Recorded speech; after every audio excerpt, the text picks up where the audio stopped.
eu quero falar que existe sim uma responsabilidade grande, grande dos dirigentes no momento do São Paulo. Não só na sua formatação de elenco, como muito na sua tomada de decisão com relação a quando gastar, como gastar e de que jeito gastar. Ah, não fechamos com o Antressoldi, era muito caro, ele também estava lesionado. Ok, gerou polêmica. O São Paulo tá, como eu falei para vocês, hoje a gente está falando do dia 7 de agosto. A gente está há quase 2 meses, nós estamos aí 50 dias de quando a gente fez 53 dias de quando a gente fez o último jogo contra o Vasco da Gama, em junho, na paralisação. Se tivesse mais uma semana, a gente completaria 2 meses, 60 dias de paralisação de quando a gente parou no meio do ano para a Copa do Mundo de Clubes e a gente iniciou o processo de férias, descanso, treinamento, troca de técnica, aquela coisa toda que a gente viveu. É tempo mais do que suficiente para que você busque jogadores, para que você mapeie atletas no mercado, para que você consiga achar opções, para que você se organize em termos de planejamento financeiro, em termos de planejamento de jogadores, em termos de estrutura tática, técnica.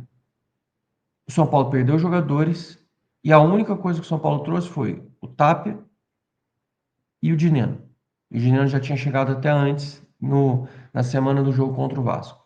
Salzo Beldi, chegou Crespo, a gente reorganizou um pouco, ganhou pontos, ganhou vitórias, e o Crespo praticamente em toda a coletiva, ele implora por reforços, de uma forma controlada, sem levantar polêmica, mas ele deixa claro, o Lucas não voltou a jogar, o Luiz Gustavo ainda deve precisar mais umas 3 semanas para voltar, entre 3 a 4 semanas para voltar a jogar. Ele pode ajudar na defesa, ele pode ajudar no meio de campo. O São Paulo teve a reinserção de Luan, o Negruti pode treinar de zagueiro, o Mike acabou entrando, a gente na lateral esquerda hoje tem o Patrick como reserva do Enzo Dias, e a gente viu que estava fazendo bem ter o Wendel e o Enzo Dias revezando os dois, e aí a gente perdeu o Wendel machucado. E o São Paulo passou sem Oscar, continuou sem ter no meia. Ah, mas aí o Rodriguinho teve espaço. O time precisa de jogadores. Um time com 3 frentes abertas. Era absolutamente necessário e essencial que tivéssemos contratações, que tivéssemos reposições de peças, tivéssemos equilíbrio. Agora caímos na Copa do Brasil. Deixamos de receber 4.700.000 para um time que a gente sabe que a gente comemora qualquer moeda que cai, qualquer dinheiro de mecanismo, a gente deixou uma vaga, uma classificação. E aí a gente não perde só os 4.700.000 das oitavas de final, das quartas de final.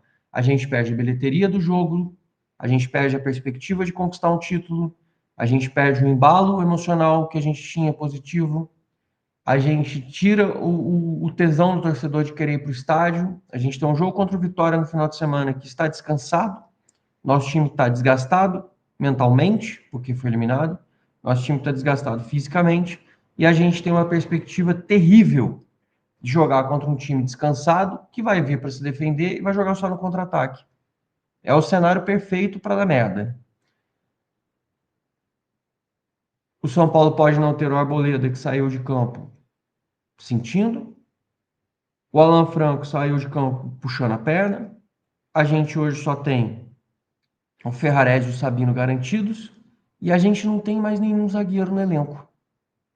Ah, mas o Negruti está treinando, pode ser uma boa oportunidade para ele.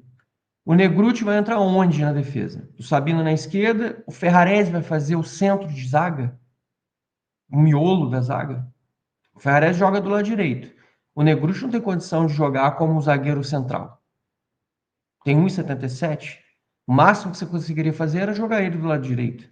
Aí você vai tirar o Ferrarese da sua principal posição, em onde ele está jogando melhor, para ter que improvisar o jogador e ter que botar ele centralizado, que é uma função que ele não faz, E o Ferrarese vem sendo um dos melhores jogadores do São Paulo, jogando ali pelo lado direito na busca, na caça dos jogadores. É fato que você vai ter um decréscimo de qualidade. Ah, mas os jogadores podem se recuperar. A gente tem jogador na base. Mas o Crespo não usa esses jogadores da base. O Crespo, ele tá roendo a corda, porque ele tá puto porque o São Paulo não repõe e não dá as peças que são necessárias. O elenco do São Paulo, ele está enfraquecido do elenco que ele tinha nas mãos do Zubeldia até metade do ano. Porque quem estava machucado não voltou. Quem voltou? Ferreirinha e Marcos Antônio. Ok. Os outros não voltaram. A gente não tem mais opções. A gente não tem mais trocas de peças. A gente foi eliminado num campeonato, a pressão vai aumentar. O Vitória, ele vem se recuperando. A gente já conhece como o cara ele joga. É parque de bus atrás, é fechar, é ferrolho e contra-ataque. Lutar por uma bola. Eles não têm nenhuma vergonha de fazer isso e para eles vai ser um ponto. E a gente sem perspectiva de nem a quem a gente vai poder utilizar. E a gente ainda pode ter uma ausência prolongada do Arboleda e do Alan Franco. E o pior, a gente joga no sábado, pelo Campeonato Brasileiro, e joga depois contra o Atlético Nacional da Libertadores, que é o torneio mais importante do ano. Olha aqui, ó.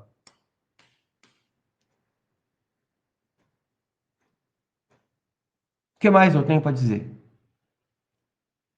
É óbvio que a responsabilidade é dos dirigentes.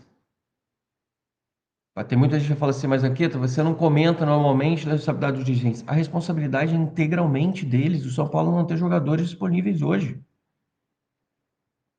Cara, eu vou falar uma coisa para você. Ou o São Paulo se vira entre hoje e amanhã praticamente para poder inscrever jogadores, porque a inscrição na Conmebol, ela exige que seja feita a inscrição do jogador até 48 horas antes da partida que vai ser disputada. 48 horas antes é domingo. Os caras vão estar fechados, provavelmente, imagino eu.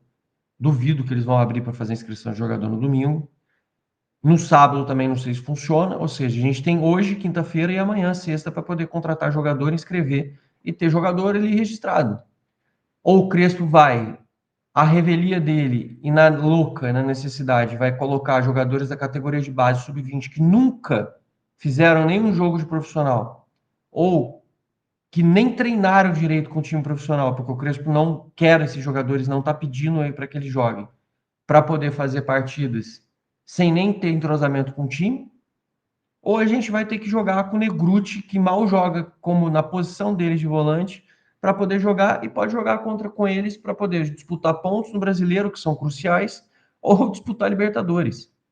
Meus amigos, não tem como não culpar alguém ou não responsabilizar quem são os principais responsáveis. A culpa não é do Crispo. Ah, mas eu não tenho dinheiro. Então você sai fora da caixa, você acha alternativas. O Crespo recusou outros nomes. Alguma coisa tem que ser feita. Como eu falei, a gente está falando de 53 dias, 54 dias depois da pausa daquele jogo tenebroso, terrível, inaceitável que a gente fez contra o Vasco da Gama, sabendo que muito provavelmente a gente não ficaria com o Juan Tressoldi por conta de preço, pela forma como a negociação com o Sassuolo estava acontecendo. O Juan deixou o São Paulo, além de tudo estar machucado, ou seja, também, mesmo que ele tivesse no São Paulo hoje, ele não estaria disponível para jogar. E a gente sem alternativa nenhuma, sem construir nenhum tipo de ideia para poder mudar nada disso. E o Crespo ainda está sendo até bem comedido, bem controlado, porque ele ainda não está ligando foda-se como ele poderia estar sinalizando fazendo isso. Neste momento, está mais do que evidente que a responsabilidade principal de um elenco desbalanceado, da falta de reforços, do timing ruim e também da falta de dinheiro para estarmos nessa situação, que é uma situação também construída e também a consequência do que aconteceu no passado, também é da diretoria. O São Paulo agora deixa de ter uma grande bilheteria, deixa de ter 4 milhões e 700 mil dinheiro, é eliminado por um time odioso, que não nos deu carga de ingresso, e a gente realmente poderia ter se planejado antes, porque eles já fazem isso corriqueiramente. E o São Paulo poderia ter acionado a STJD. O São Paulo não protestou publicamente sobre a falta de ingressos. E aí, meus amigos, deu no que deu. A merda tá feita. O São Paulo agora pode chorar, espernear, mandar carta, escrever, fazer nota oficial, publicar matéria, fazer protesto, fazer um monte de coisa. O tempo não volta. A cagada já tá feita. A gente não vai retroceder no tempo. O problema já está construído.